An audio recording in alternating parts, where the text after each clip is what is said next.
Today, our topic is based on the required reading in week 5. Do you speak global? The spread of English and the implications for English language teaching. As we all know, English as an international language has become an effective tool to facilitate communication between people from different cultural backgrounds. For example, travelers can visit many countries without worrying about language barrier, as long as they have a relatively good command of English. International students who have passed the English proficiency test would be able to access to the best educational resources in some English-speaking countries. Also, many international organizations and academic conferences have chosen English as the main medium of communication.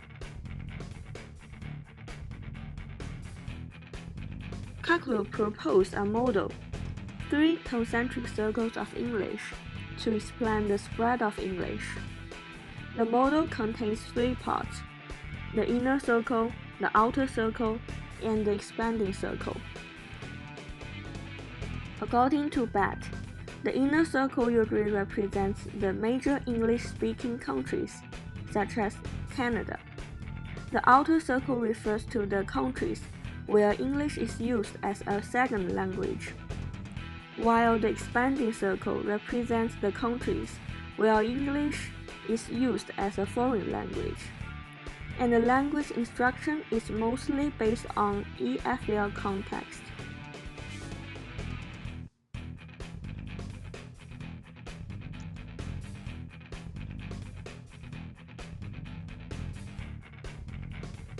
Since English has been used by people in various countries and the majority of the English speakers are not native speakers, it's inevitable that these people would integrate the characteristics of their first language into English.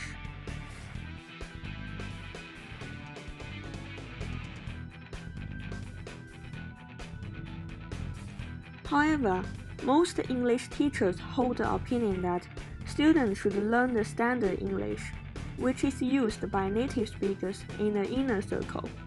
Also, they encourage students to try their best to erase the characteristics of their first language, which is revealed in their spoken or written English.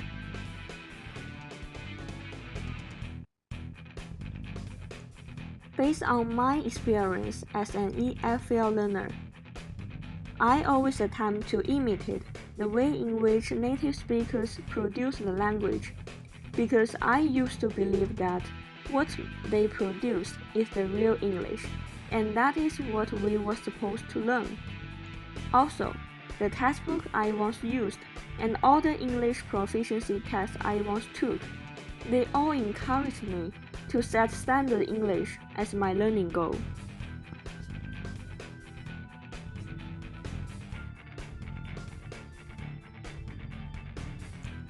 However, when I came to Canada and met so many people from various cultural backgrounds, I had been exposed to different versions of English and gradually found the beauty of the language diversity.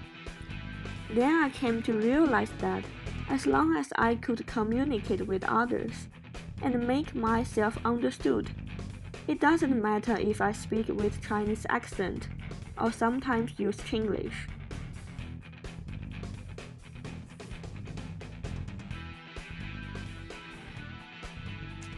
So here, what I want to emphasize is that as a would-be EFL teacher, I would love to tell my future students to put communication competency at the top of their list, and do not limit themselves in native-like English, and try to embrace the unique characteristics of their own version of English.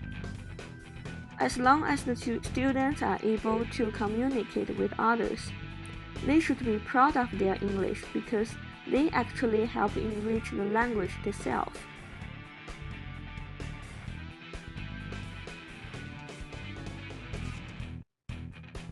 Also, I think it's important for teachers to reconsider what is the most appropriate way to evaluate students' English proficiency, as standard English examinations such as IELTS and TOEFL have become somewhat outdated and even unreliable.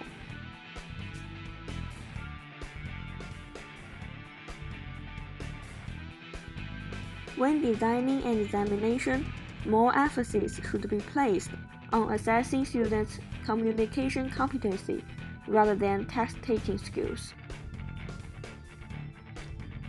Now, we are gonna finish up here. Thanks for watching.